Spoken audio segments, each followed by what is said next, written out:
Le téléphone vibra dans ma poche comme un serpent venimeux, et je le sortis d'un geste machinal, le cœur encore battant de notre dispute de la veille. Le message d'Alan n'était pas un mot d'amour, ni même une excuse murmurée dans l'ombre de notre appartement parisien, c'était un lien, nu, impitoyable, cliquant sur lequel mon monde s'effondra en un tourbillon de pixels cruels. 6 ans d'amour, de rires volés sous les platanes des Champs-Élysées, de nuits où nos corps se mêlaient comme les eaux de la Seine au crépuscule, tout cela réduit à une vidéo tremblante, lui, mon Alan, enlacé avec un autre, dans une chambre d'hôtel anonyme de New York, son rire résonnant comme un glas. Je relus le message d'adieu, c'est fini, Sacha. Regarde ça et comprends. Comprendre quoi? La trahison qui suintait de chaque frame, ou la façon dont son regard, ce regard que j'avais cru mien, pétillait d'une joie que je n'avais plus su lui offrir? Paris, cette ville des amours éternels, se refermait sur moi comme un étau, et je titubais vers la fenêtre, le ciel plombé de novembre reflétant mon âme en miettes. Les jours suivants furent un brouillard de routine forcée, où chaque coin de notre ancien appartement en non, mon appartement désormais me poignardait comme une lame émoussée. Les murs ocre du Marais, imprégnés de l'odeur de son café trop fort et de nos étreintes matinales, me narguaient. J'étais Sacha Moreau, 32 ans, graphiste freelance qui avait fui les lumières criardes de Los Angeles pour les ruelles sinueuses de Paris, croyant y trouver un amour pur, à l'américaine, passionné, absolu, sans les faux semblants d'Hollywood. Alan, avec son accent texan roulant comme un bourbon chaud, m'avait séduit 6 ans plus tôt lors d'une expo à la Galerie Perrotin. Il était journaliste, un Yankee expatrié chassant les scoops culturels pour un magazine new-yorkais, et moi, un gamin du Midwest recalé par les studios, j'avais vu en lui le sauveur, le partenaire qui rendrait ma vie un roman de Fitzgerald revisité en français. Mais ce lien se maudit lien. Je l'avais regardé 10 fois, 20, jusqu'à ce que les images se gravent dans mes rétines comme un tatouage indélébile. L'autre homme, un type élancé, aux cheveux blonds comme les blés de l'Iowa, probablement un stagiaire ambitieux, riait aux éclats pendant qu'Alan l'embrassait dans le cou, leurs corps nus entrelacés sur un lit au drap froissé. La vidéo, filmée à la va-vite par un téléphone calé sur la table de nuit, durait 2 minutes 30, mais elle avait rasé 6 années de promesses. Je t'aime, mais pas comme avant, avait-il écrit en post-scriptum, comme si l'amour pouvait s'éteindre d'un interrupteur. Je ne répondis pas. Pas un mot. Au lieu de ça, je m'enfonçais dans le travail, enchaînant les moodboards pour des clients anonymes, mes doigts volant sur la tablette graphique comme pour exorciser les fantômes. Paris, ma Paris, se muait en ennemi, les bistrots de la rue de Birague où nous sirotions du vin rouge en nous tenant la main sous la table, les promenades le long du canal Saint-Martin où il me racontait ses rêves d'un livre sur les amours contrariés des expatriés. Tout cela puait maintenant la trahison, un relent amer de mensonges transatlantiques. C'est alors que Clément entra dans ma vie, comme un rayon de soleil perçant un ciel d'orage. Ou du moins, c'est ce que je me dis pour me convaincre. On s'était croisés à une soirée queer au Duplex, ce bar mythique du Marais où les cœurs brisés venaient lécher leur plaie au rythme de la house française. Clément Duval, 28 ans, professeur d'anglais dans un lycée du 11e, avec des yeux verts comme les vignes de Bordeaux et un sourire qui désarmait les défenses les plus solides. Il était français pur jus, fils d'un vigneron bordelais, avec cette élégance nonchalante que les Américains comme moi enviaient secrètement, chemise en lin froissé juste ce qu'il faut, un rire qui cascadait comme du champagne. Tu as l'air d'un mec qui vient de se faire éjecter d'un avion sans parachute, me lança-t-il ce soir-là, en s'appuyant au comptoir, un gin tonic à la main. Sa voix était chaude, veloutée, avec un accent parisien pur qui faisait fondre les voyelles. Je ris malgré moi, un rire forcé qui sonna faux même à mes oreilles. Pire. J'ai atterri en urgence dans un champ de ruines amoureuses. On parla toute la nuit ou du moins, jusqu'à ce que le bar ferme ses portes sur une marée de corps en sueur.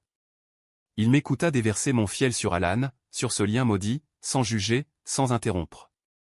Ses questions étaient précises, incisives, et toi, Sacha, qu'est-ce que tu voulais vraiment de lui?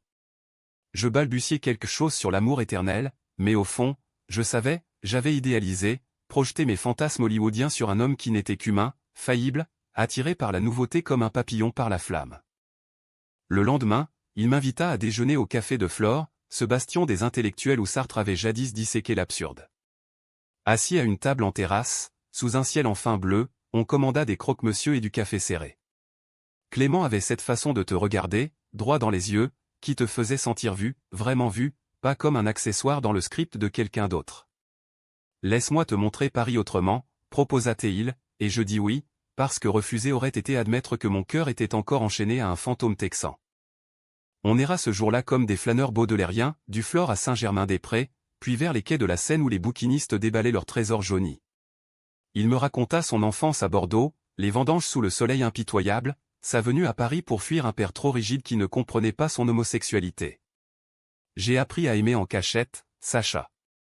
Mais toi, avec ton accent américain, tu portes tout sur ton sleeve, comme on dit chez vous. C'est courageux. Je rougis, touchant du doigt cette vulnérabilité que Alan avait piétinée.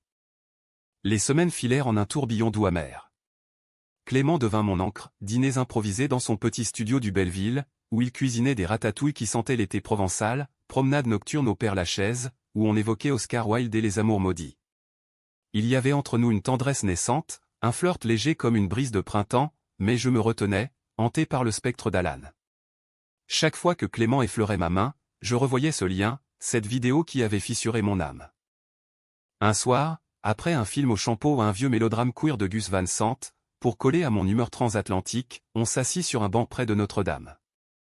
La cathédrale, encore en échafaudage après l'incendie, veillait sur nous comme un géant endormi. « Sacha, murmura-t-il, tu sais que je t'aime, n'est-ce pas ? Pas comme un pansement sur une plaie, mais vraiment. » Ses lèvres frôlèrent les miennes, et pour la première fois depuis des mois, je ne reculai pas. Le baiser fut timide, puis vorace, un feu qui consuma les cendres de mon passé. Mais au fond de moi, une voix susurrait, et si c'était trop tôt ? Et si Alan revenait, avec ses excuses texanes et son sourire en coin ? C'est là que le premier conflit surgit, subtil comme une fissure dans un vase de porcelaine. Alan m'avait contacté par mail, 2 semaines après notre rupture, un long paragraphe larmoyant sur son « erreur monumentale », sur comment New York l'avait « perdu, loin de moi ». Il voulait revenir, jurait que le lien n'était qu'un « moment de faiblesse », une « bêtise d'ivrogne ». Je lus ces mots au petit matin, le café refroidissant dans ma tasse, et une nausée familière me submergea. Répondre ? Ignorer ? Clément, qui dormait encore à mes côtés après notre première nuit, roula vers moi dans son sommeil, innocent, confiant. Je fermai le mail, mais la graine du doute était plantée. Les jours suivants, je fus distant, irritable. Clément le sentit, bien sûr il avait ce radar émotionnel aiguisé par des années de solitude. Lors d'un dîner chez lui, avec des bougies vacillantes et une bouteille de Saint-Émilion, il posa sa fourchette. « C'est lui, n'est-ce pas ? Alan. Il t'a recontacté. » Sa voix tremblait, un mélange de peur et de résignation. Je niai d'abord, puis avouai tout, les mots se bousculant comme une confession chez les jésuites. Il écouta, les yeux baissés, et quand je finis, il dit simplement « Choisis, Sacha. » Mais choisis pour toi, pas pour les fantômes. Cette nuit-là, nous fîmes l'amour pour la première fois pleinement, sans retenue, nos corps se découvrant comme un territoire inexploré. Clément était doux, attentif, contrastant avec la fougue brute d'Alan. Ses mains traçaient des cartes sur ma peau, effaçant les cicatrices invisibles. Mais au matin, le mail d'Alan pesait encore, un poids mort dans ma boîte de réception. J'étais déchiré, l'Amérique représentée par Alan, avec ses promesses de grandeur et de passion dévorante, ou la France incarnée par Clément, avec sa tendresse mesurée, son humanité ancrée dans le quotidien. Le conflit s'intensifia quand Alan débarqua à Paris, sans prévenir, billet d'avion en poche. Il m'attendait devant mon immeuble, valise à la main, son chapeau fedora incliné comme dans un film noir. « Sacha, mon cow-boy parisien, laisse-moi réparer ça. » Son accent sudiste me frappa comme un uppercut, ravivant des souvenirs enfouis, nos road trips imaginaires le long de la Loire, nos disputes enflammées qui se terminaient toujours en rire. On alla boire un verre au Procope, ce café historique où Voltaire s'était enivré de liberté. Il pleura, vraiment, des larmes salées qui coulaient sur ses joues burinées par le soleil texan. J'étais perdu, bébé. New York m'a bouffé, mais toi est mon phare. Je l'écoutais, hypnotisé par cette vieille magie, mais mon esprit vagabondait vers Clément, qui m'avait envoyé un texto anodin, « Soirée ciné ce soir ?» La trahison d'Alan n'était plus qu'un écho, atténué par le temps, mais la peur de revivre ce vide abyssal me terrifiait. On rentra chez moi, et sous les draps, son corps familier me rappela pourquoi je l'avais aimé, cette urgence, cette faim insatiable. Pourtant, au milieu de nos ébats, je pensais à Clément, à sa douceur, et une culpabilité sournoise s'insinua. Le lendemain, je confiai tout à Clément lors d'une promenade au jardin des Tuileries. Les feuilles mortes crissaient sous nos pas, l'automne parisien enveloppant la ville d'une mélancolie dorée. Il est revenu, et j'ai craqué. Une nuit, juste une. Les mots sortaient comme du poison, et Clément pâlit, son visage se fermant comme une porte claquée. Tu joues avec le feu, Sacha. Et moi? Suis-je juste un bouche-trou, un Français exotique pour ton cœur yankee? Sa voix se brisa, et pour la première fois, je vis la vulnérabilité derrière son armure, l'homme qui avait lutté pour s'aimer lui-même, qui rêvait d'un amour stable, pas d'un tourbillon hollywoodien. On se sépara ce jour-là sur un banc froid, sans baiser d'adieu, juste un regard chargé de regrets. Paris, indifférente, continuait son ballet, touriste riant devant la pyramide du Louvre, vendeur de marrons chauds emplissant l'air d'un sucre caramélisé. J'étais seul à nouveau, piégé entre deux amours, deux mondes. Alan m'envoya des fleurs le soir même, des roses texanes importées, avec une carte « Reviens-moi ». Clément, lui, bloqua mon numéro, un silence assourdissant qui hurlait plus fort que n'importe quel cri. Les semaines qui suivirent furent un chaos intérieur, un ouragan émotionnel qui balayait les rues de Paris sans merci.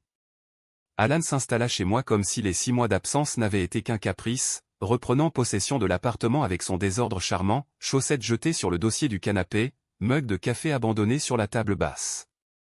Il parlait sans cesse de « recommencer à zéro », de voyage à Deauville pour raviver la flamme, de son projet de livre sur les expatriés queer en Europe, un chapitre entier dédié à nous, bien sûr. Son enthousiasme était contagieux, un feu d'artifice texan qui illuminait les soirées grises de novembre. On dînait au Petit Zinc, ce brasserie Art Nouveau du 7e, où il commandait des steaks saignants et me racontait des anecdotes folles de ses nuits new-yorkaises, omettant pudiquement le lien maudit. Mais sous cette surface lisse, la culpabilité rongeait comme une termite. Clément hantait mes pensées, son rire doux lors de nos promenades à Montmartre, la façon dont il citait Verlaine pour décrire nos premiers baisers, il pleure dans mon cœur comme il pleut sur la ville. J'avais trahi sa confiance naissante, et pire, la mienne propre. Un soir, après une dispute futile sur le loyer où Alan refusait de contribuer, prétextant son chômage créatif, je sortis fumer une cigarette sur le balcon, le vent froid de la Seine fouettant mes joues. En bas, les lumières de la rive gauche scintillaient comme des promesses brisées. Je repensais à ce baiser volé avec Clément, à la chaleur de son corps contre le mien, et une larme coula, salée comme l'Atlantique qui nous séparait autrefois. Alan me rejoignit, enveloppant mes épaules de ses bras musclés. « Eh, cow-boy, qu'est-ce qui te ronge ?» Sa voix était un murmure rassurant, mais je sentis le mensonge poindre. Je lui avouai tout, Clément, notre flirt, la nuit que j'avais passée avec lui avant son retour. Pas pour le blesser, mais pour soulager ce poids écrasant. Il se figea, puis éclata d'un rire amer, ce rire qui m'avait séduit à nos débuts. Un prof de province? Sérieux, Sacha? T'as troqué mon ouragan pour une brise française? Ces mots étaient des flèches empoisonnées, teintées de ce chauvinisme yankee qui le rendait si attachant et si toxique à la fois. La dispute qui suivit fut épique, digne d'un scénario de Scorsese, cris étouffés pour ne pas alerter les voisins, verres balayés de la table, accusations fusant comme des balles. Tu m'as trompé à New York, Alan. Et maintenant, tu me reproches d'avoir respiré ailleurs, hurlai-je, la voix rauque. Il admit, pour la première fois pleinement, que le lien n'était pas une erreur isolée où il y avait eu d'autres nuits, d'autres corps anonymes dans la grosse pomme, une spirale de solitude qu'il avait fui dans les bras d'inconnus. J'étais faible, Sacha. Mais toi et moi, c'est du solide. Du vrai amour américain, passionné, imparfait. Je voulus le croire, le serrer contre moi, mais les mots de Clément résonnaient, choisis pour toi. Le lendemain, je pris une décision impulsive, typiquement yankee, je filai à Bordeaux, chez les parents de Clément, armé d'une bouteille de cognac et d'un cœur en berne. Le TGV filait à travers la campagne française, ses champs de tournesol fanés sous un ciel d'hiver, et je répétais mon speech comme un acteur raté. J'arrivais en fin d'après-midi, le domaine familial des Duval se dressant comme un château de conte, vignes en rang serré, air chargé d'humus et de raisins mûrs. La mère de Clément, une femme robuste aux cheveux grisonnants noués en chignon, m'accueillit avec suspicion. Il étochait, à vendanger les dernières grappes. Mais attention, jeune homme, il a le cœur tendre. Je le trouvai là, penché sur des cuves de bois, les manches retroussées, le visage maculé de terre rouge. Il se redressa, surpris, et son regard vert me transperça. « Sacha? Qu'est-ce que tu fous ici ?» Sa voix était un mélange de colère et d'espoir refoulé.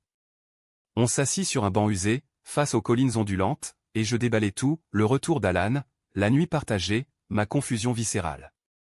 Il écouta en silence, tripotant un grain de raisin entre ses doigts, le jus coulant comme du sang innocent. Tu sais, Sacha, l'amour n'est pas un choix rationnel.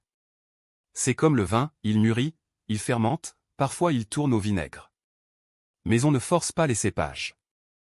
On passa la nuit à parler, aérés dans les vignes sous un ciel étoilé, évoquant nos enfances, la mienne dans les plaines du Kansas, la sienne sous les chênes centenaires.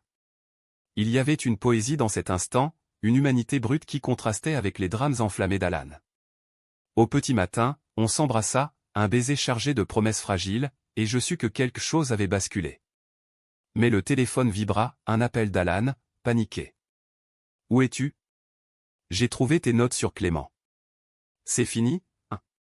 La voix au bout du fil était brisée, suppliante. De retour à Paris, le conflit atteignit son paroxysme. Alan avait fouillé mes affaires, découvert des textos effacés, des billets de train froissés. Il m'attendait dans le salon, les yeux rougis, une bouteille de whisky entamée à la main du Jack Daniels, bien sûr, pour marquer son territoire américain. « Tu vas le choisir, lui ?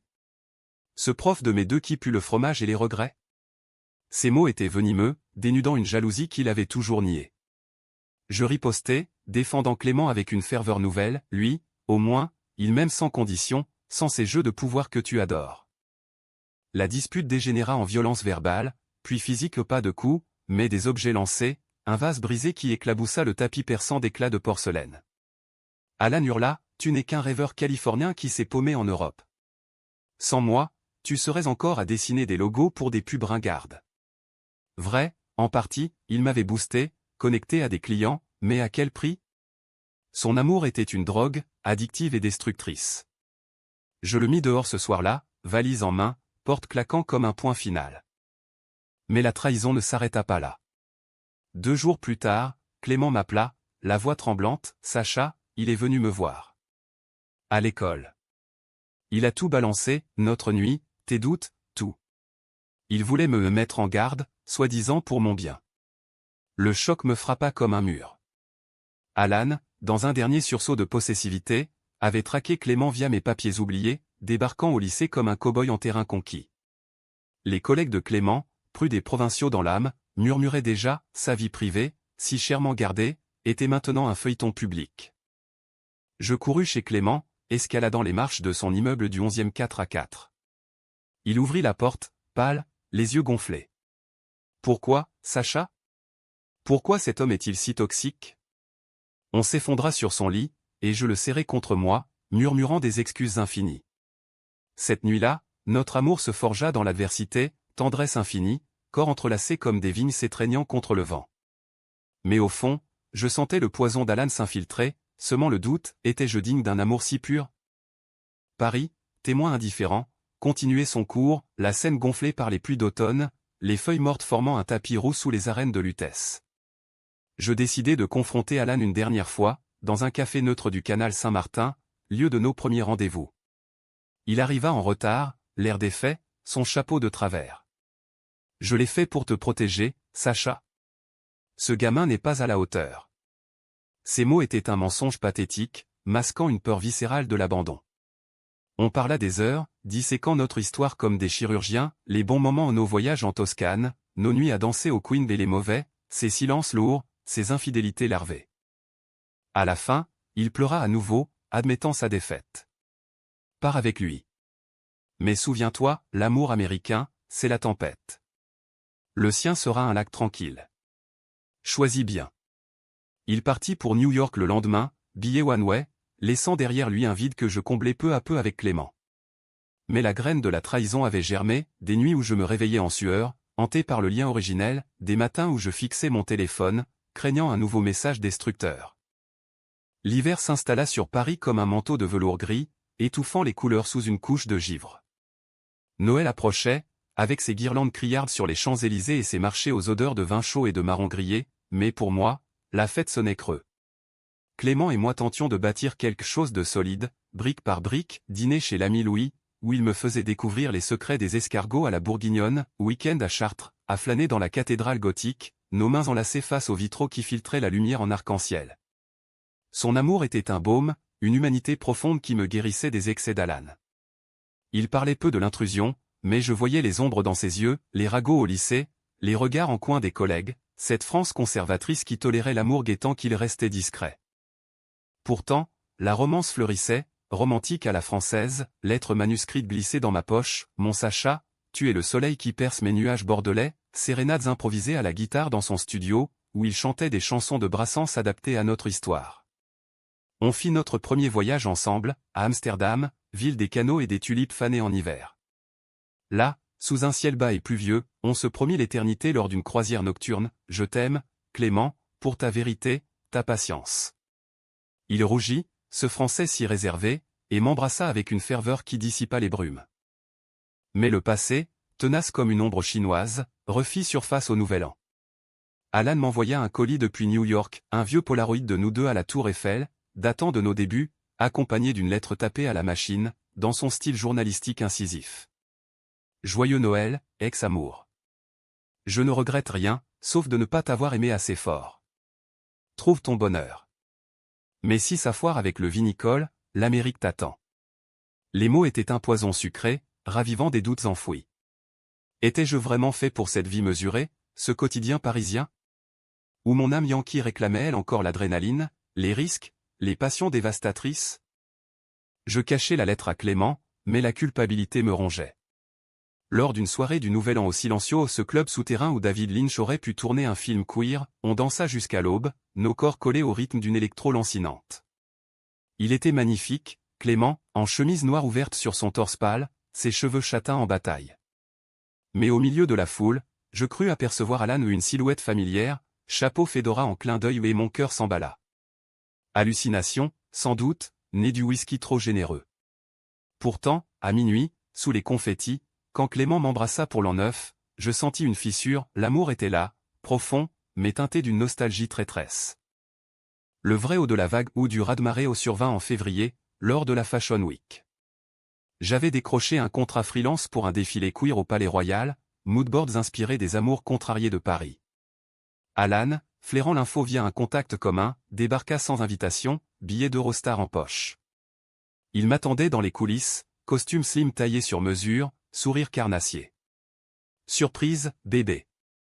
Je couvre l'événement pour le mag. Et toi waouh, t'as l'air d'un créateur en herbe. Son apparition fut un électrochoc, compliment en cascade, anecdote drôle pour charmer l'équipe, et moi, piégé entre fierté et panique. Clément était là aussi, en spectateur discret, soutenant mon travail depuis les premiers rangs. Quand il vit Alan, son visage se ferma comme une huître. La soirée d'après-chaud, au Buda-Bar, fut un chant de mine. Alan monopolisa la table, racontant des histoires exagérées de ses aventures à Manhattan, flirtant ouvertement avec les mannequins. Clément, silencieux, sirotait son saké, ses yeux verts lançant des éclairs. Je tentais de désamorcer, Alan, c'est du passé. Laisse-nous tranquilles. Mais il ricana, passé? Regarde-toi, Sacha. Tu brilles quand je suis là. Ce Français te rend mou, prévisible. La confrontation éclata aux toilettes, un huis clos étouffant sous les néons roses. Clément surgit, attrapant Alan par le col, sors de notre vie, enfoiré. T'as déjà tout détruit une fois. Alan se dégagea, moqueur, ton au nôtre. T'es qu'un rebond, mon gars. Sacha a besoin de feu, pas de tisane. Les poings volèrent pas vraiment, juste une poussée, un verre renversé, et la sécurité intervint, nous éjectant tous les trois dans la nuit froide. Dehors, sous la pluie fine de février, Clément s'effondra contre moi, sanglotant, pourquoi il revient toujours? Qu'est-ce que je vaux pour toi, Sacha? Cette nuit-là, dans un taxi vers Belleville, je tins Clément contre moi, murmurant des serments, toi, toujours toi. Il n'est que chaos. Mais au fond, Alan avait touché une corde sensible, étais-je vraiment heureux dans cette romance sereine, ou aspirais-je encore à l'intensité brute? Les jours suivants furent tendus, Clément se replia, doutant de tout, tandis qu'Alan bombardait mon inbox de messages ambigus, photos de Times Square enneigé, citations de Kerouac sur les routes de l'amour. Le climax survint un soir de mars, lors d'une expo solo que j'organisais à la galerie Lara Vincey, dans le 3e. Thème, amour fracturé, une série de toiles digitales explorant la trahison via des motifs inspirés de la scène et du skyline de New York. La salle était bondée, critiques, amis queer, même quelques célébrités expatriées. Clément était là, fier, en costume bleu nuit qui rehaussait ses yeux. Alan aussi, bien sûr, infiltrant l'événement comme un virus. Au milieu du vernissage, alors que je discutais avec un collectionneur, Alan grimpa sur l'estrade improvisée, micro en main. Il avait soudoyé le staff, le salaud. Mesdames, messieurs, et tous les amours entrent, ce soir, Sacha Moreau nous offre non seulement son talent, mais son âme. Et je sais de quoi je parle, 6 ans d'amour, de feu, de ruptures qui nous ont forgés. La foule murmura, intrigué, Clément blêmit à mes côtés. Alan continua, sa voix tonnant comme un prêche-baptiste, mais l'amour vrai, c'est pas les lacets français. C'est la tempête, les risques. Sacha, reviens à moi. On est fait pour ça. Le silence tomba, lourd comme un rideau de plomb. Je montai sur scène, le cœur cognant, et arrachai le micro. Alan, arrête. T'as brisé ça une fois, avec ton lien, tes mensonges. Ce soir, c'est mon expo, ma vérité. Et ma vérité, c'est Clément. Les mots sortirent d'eux-mêmes, libérateurs. La salle applaudit, un tonnerre bienveillant, et je descendis pour enlacer Clément, qui tremblait. Alan, livide, quitta la salle sans un mot, silhouette défaite dans la nuit parisienne. Ce fut le tournant, la trahison d'Alan, exposée publiquement, c'est là son exil. Il rentra à New York pour de bon, un mail d'adieu laconique, t'as choisi le calme. Bonne chance, cow-boy. Clément et moi, nous nous reconstruisîmes lentement, transformant la blessure en force. Mais le vrai conflit n'était pas extérieur, c'était intérieur, cette lutte entre mon héritage yankee au passionné, imprudent et l'humanité française de Clément, ancrée, résiliente. On passa le printemps à guérir, thérapie de couple chez un psy du Marais, spécialisé dans les amours queer, voyage court, à la Côte d'Azur, où on se baigna nu dans la Méditerranée, riant des vagues qui emportaient nos peurs. Clément m'apprit la patience, moi je lui insufflai un peu de folie, un tatouage improvisé à Lisbonne, un road trip en Vespa le long de la Loire. Notre amour devint un hybride, un pont entre l'Atlantique et la Manche, romantique, dramatique, profondément humain. Pourtant, des ombres persistaient. Un soir d'avril, lors d'une fête au Wanderlust, Clément avoua ses doutes, et si un jour, tu regrettes? Si l'appel de l'Amérique est trop fort? Je le serrai fort, nos cœurs battant à l'unisson, non, mon amour. Tu es mon Amérique à moi, vaste, libre, éternelle. L'été 2026 enveloppa Paris d'une chaleur moite, transformant les pavés en miroirs ondulants et les terrasses en oasis bondées. Clément et moi avions emménagé ensemble dans un loft du 10e, près du canal de l'Ourcq, espaces ouverts, murs blancs parsemés de mes toiles fracturées, une cuisine où il expérimentait des recettes fusion au tacos bordelais, quiche Tex-Mex. Notre vie était un équilibre précaire, teinté de rire et de silence complice, mais l'ombre d'Alan planait encore, un fantôme transatlantique qui surgissait dans les moments inattendus, une chanson de Springsteen à la radio, un goût de barbecue rappelant nos pique-niques impromptus. Le vrai test vint en juin, quand mon agent new-yorkais me proposa un contrat en or, 6 mois à Brooklyn, pour designer la campagne d'un festival queer majeur, avec budget illimité et visibilité internationale. C'est ta chance, Sacha. Le grand saut, comme au bon vieux temps, écrivit-il, ignorant tout de ma nouvelle encre. Je lus l'email au petit matin, Clément encore endormi à mes côtés, son souffle régulier comme une marée apaisante. Refuser signifierait stagner, rester un graphiste parisien respectable mais anonyme, accepter, risquer de rouvrir la plaie. On en parla lors d'un pique-nique au bois de Boulogne, sous les chênes centenaires, panier chargé de baguettes croustillantes et de fromages affinés. Clément mâcha lentement, évitant mon regard. Vas-y, si tu veux. Mais sache que je t'attendrai. Pas comme un prisonnier, mais comme un amant qui croit en nous. Ces mots étaient généreux, trop peut-être, masquant une peur que je connaissais bien, celle de l'abandon, cette trahison originelle qu'Alan avait infligée. Je refusai le contrat ce soir-là, par appel Zoom avec l'agent, merci, mais Paris est ma toile maintenant. Le soulagement fut viscéral, suivi d'une nuit d'amour fiévreuse, où nos corps célébrèrent cette victoire sur les sirènes yankees. Mais le destin, ce farceur à la Molière, avait d'autres plans. Alan réapparut, non pas en chair et en os, mais via un article dans The New Yorker, expatrié brisé, histoire d'amour queer en exil. Dedans, anonymisé mais reconnaissable, notre saga La rupture, le lien vidéo, mon flirt avec un professeur français au charme provincial. Il y dépeignait Clément comme un cliché romantique, moi comme le héros tourmenté cherchant son chemin. La rage bouillonna, cette violation littéraire, ce vol d'intimité pour booster sa carrière.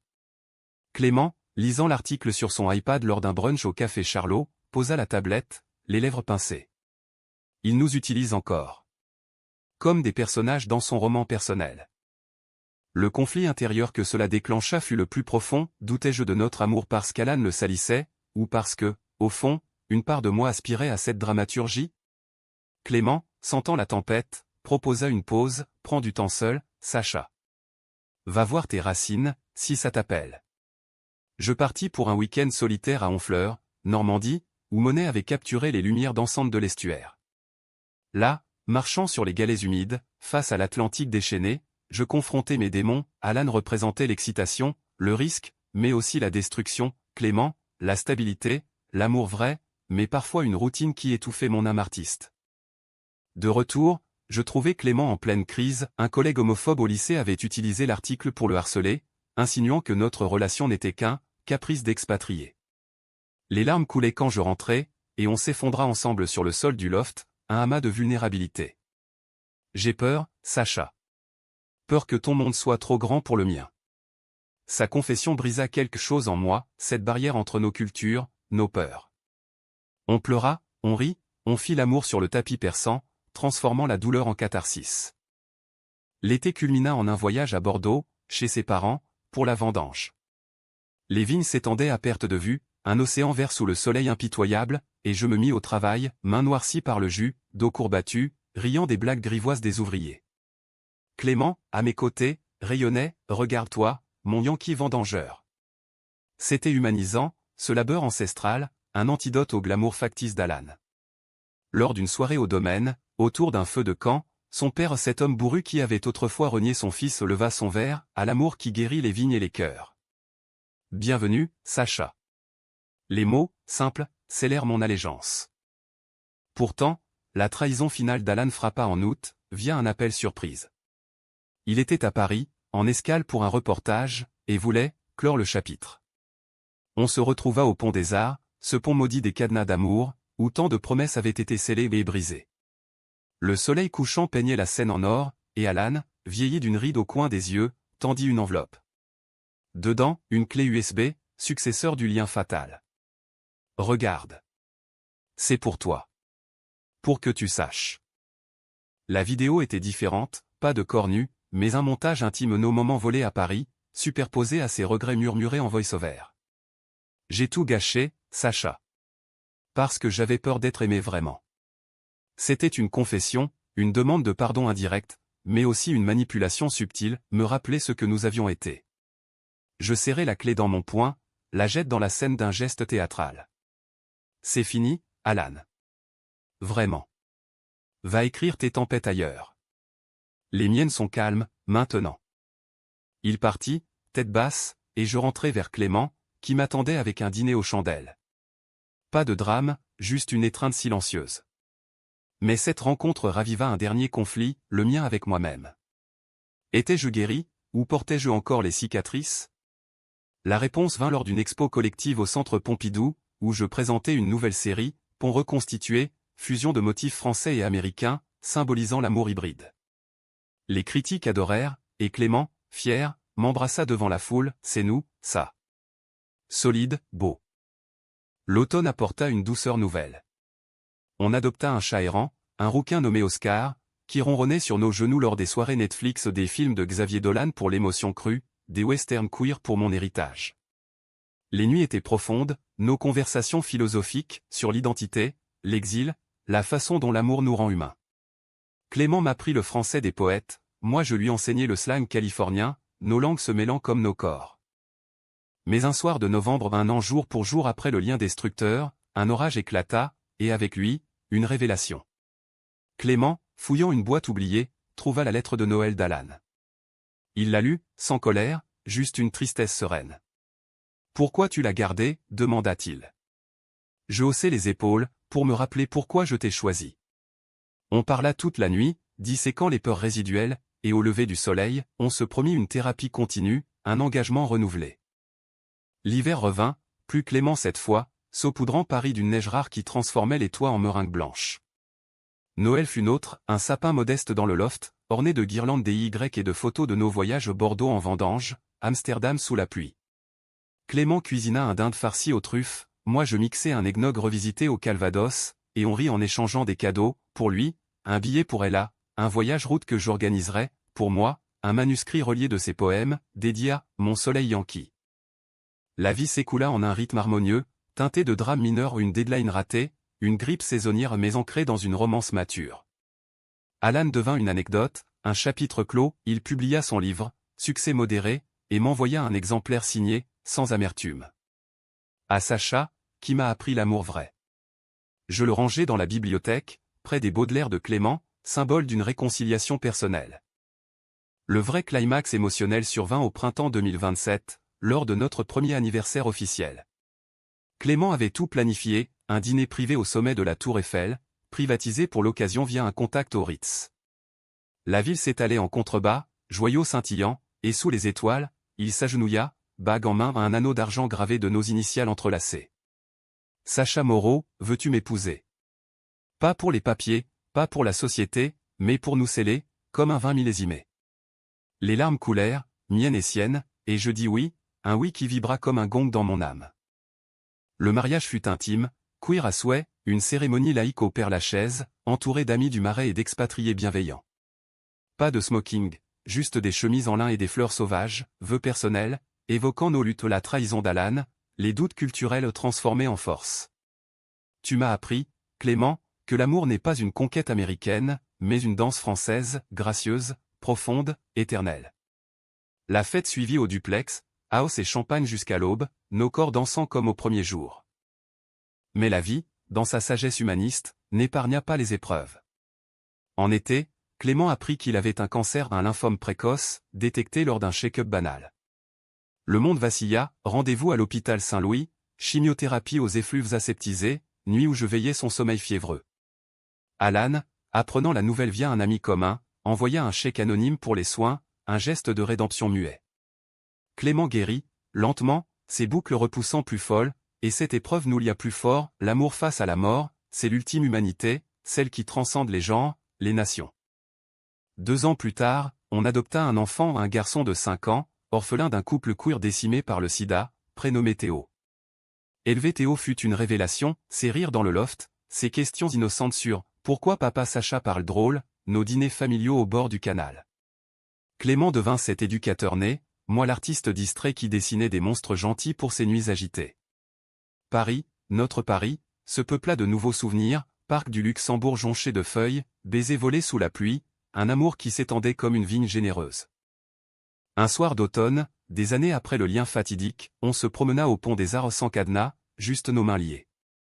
La Seine murmurait ses secrets, l'Eiffel scintillait comme un phare. Tu sais, Sacha, dit Clément, Alan nous a sauvés, d'une façon tordue. Sans sa trahison, je n'aurais pas eu le courage de t'aimer.